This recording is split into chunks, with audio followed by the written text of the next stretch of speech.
Cody Gakpo was an Arsenal transfer target in the summer and remains one going into the future. This year he's reached new heights at PSV, becoming the top goal scorer in the Eredivisie and having made a blistering start to the season. Let's find out what Arsenal might be planning. What's the big update from Fabrizio Romano? Which Arsenal star are Chelsea eyeing up? And what happened to Bukayo Saka at this year's Ballon d'Or?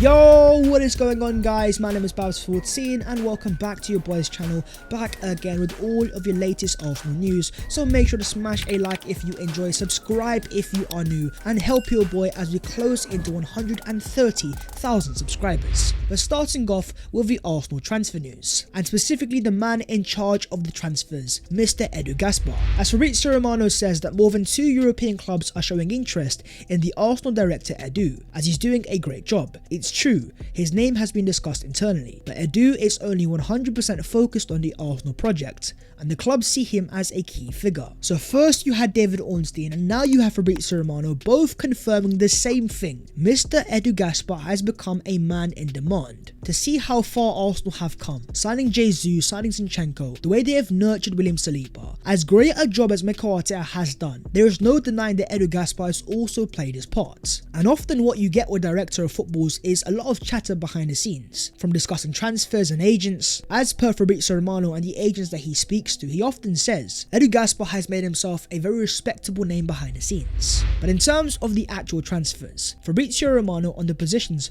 Arsenal could strengthen in January, he says they will be ready in case there will be good opportunities. Midfielder and winger were 2 possibilities considered in the summer and still in the potential plans, but it depends on the players. Speak to an Arsenal fan and they will tell you straight away a midfielder and a wide forward are definitely the priorities. And in terms of midfielders that Arsenal could sign, there is one player that Arsenal tried to sign back in 2021, and that player is Juventus's Manuel Locatelli.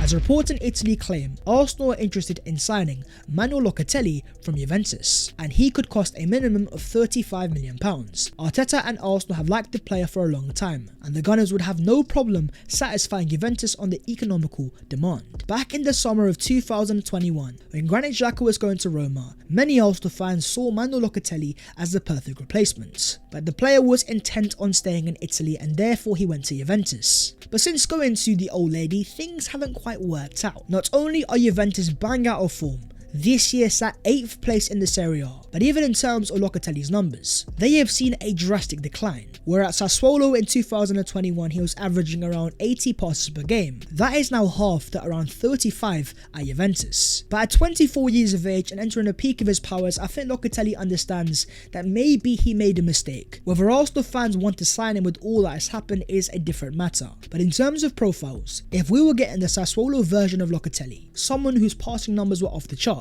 for the price tag of £35 million, I would take him in a heartbeat. But in terms of the wide forwards, one player that stands out is Shakhtar's wide forward Mykhailo Mudryk.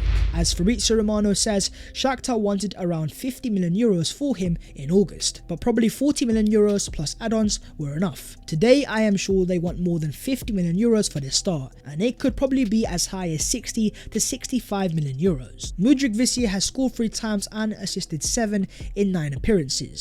He's a very pacey wide forward, he can play on the left hand side, and in terms of profiles, he definitely has a lot of potential. But let's be realistic, are Arsenal going to spend upwards of €50 million on someone playing in Ukraine and someone who is still very unproven of playing at a higher level on a consistent basis? The answer is obviously no, but as Fabrizio Romano said, Arsenal are looking for opportunities, and one opportunity could be Atletico Madrid's João Felix. As Fabrizio has said on his podcast, the reality is that on the player side, with the agent George Mendes, they are trying and exploring the market to find some potential solutions for 2023. George Mendes is a super agent and he has made his mind up alongside João Felix. It is time to leave Atletico Madrid. And last year in La Liga he had 8 goals and 4 assists. But what's very telling is he only started 13 league games out of a possible 24. Coming off the bench in nearly half his appearances, it's very clear to see that he's not really a profile that is suited to Diego Simeone. But even in his few outings last year, especially in the Champions League, you could see his quality straight away, especially against Man United. If Arsenal could get themselves back into the Champions League, and then you understand the relationship of Cody Gakpo and George Mendes, it may well be very expensive, but comment down below though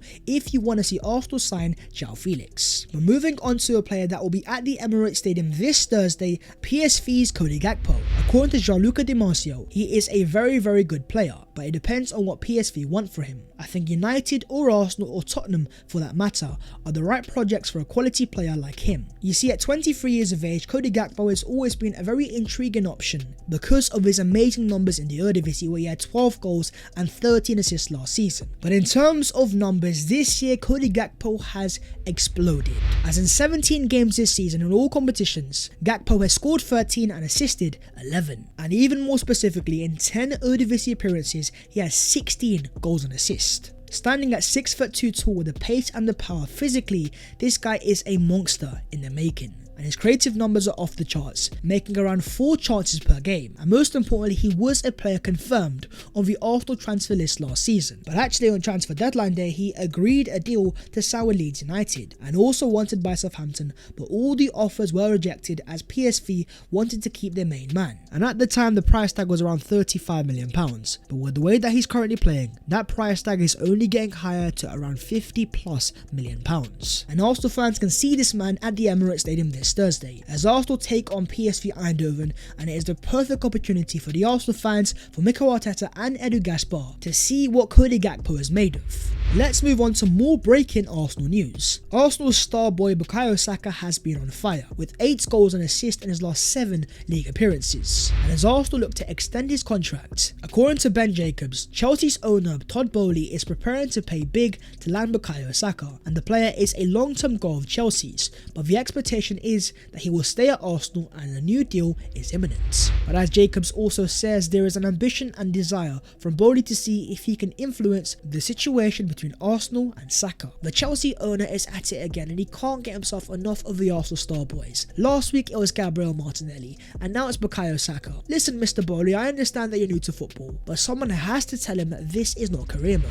But most importantly, according to The Athletic, Arsenal are confident that Bukayo Saka, Gabriel Martinelli and William Saliba will extend their deals, with all 3 players in contract talks with the club. As the Bowley article says there, it's all about the wages, and as Arsenal try to get themselves back into the Champions League. As The Athletic also claim, should Arsenal qualify for the Champions League, players and agents may expect Champions League wages, and the club have discussed the inclusion of performance clauses related to Champions League qualification, as they are happy to pay Champions League salaries provided they are actually in the Champions League. Players are clever and likewise their agents, and they understand that if Arsenal make it into the Champions League, there will be an influx in terms of money. I think the easy solution here is Arsenal to insert Champions League clauses. Sort out the contracts of Saliba, Martinelli and Saka ASAP, with the extra incentive that if Arsenal make it into the Champions League, their wages will see an automatic increase. And I think the contract that Arsenal fans are most concerned about is the contract of William Saliba, whose influence in the Arsenal team this year has been undeniable. And in the Premier League he is 14th in terms of touches,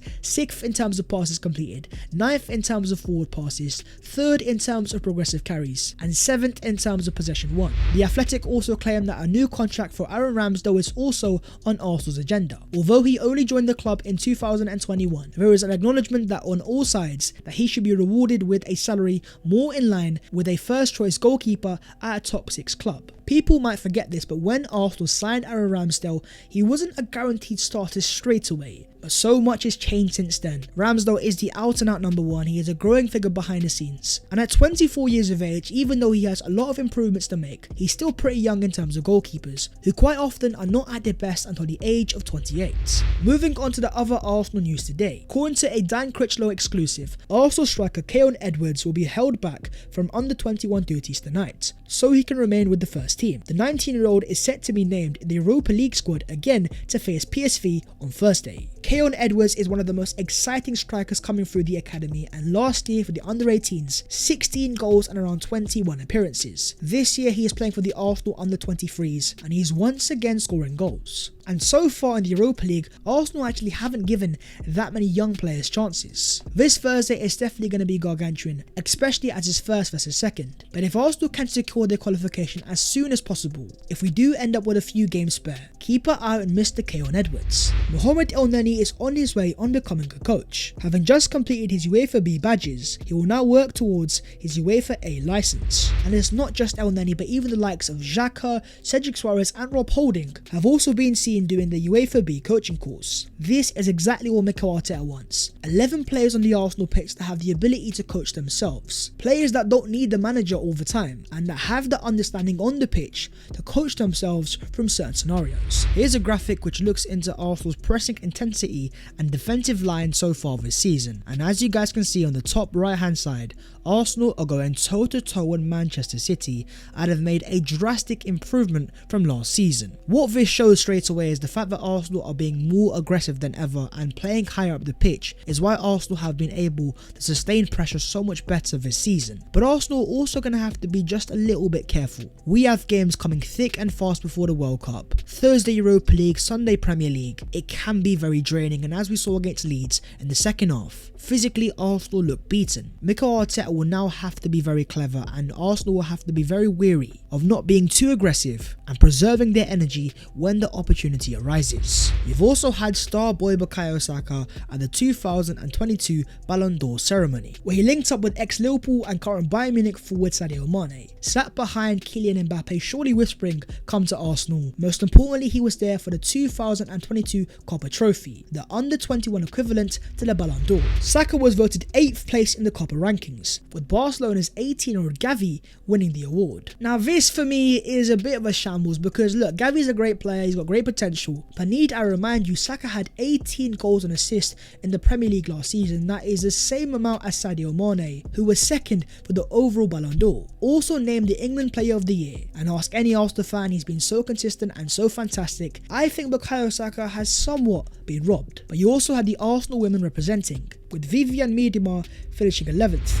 And a second place finish for Beth Mead. Now Beth Mead was excellent for the Arsenal ladies, and most importantly for England at the Euros, she was a massive part for them winning the trophy and was named the player of the tournament. After all of that to finish second, once again I believe the Arsenal here have been robbed of a potential Ballon d'Or winner. But anyways guys, that's the video there and there, so hopefully you have enjoyed, and if you have, smash a like if you do and subscribe if you are new. Make sure to follow your boy on all of his social medias as the links are down below in the description. But that was all of today's latest Arsenal news, and most importantly we have a gargantuan game on Thursday.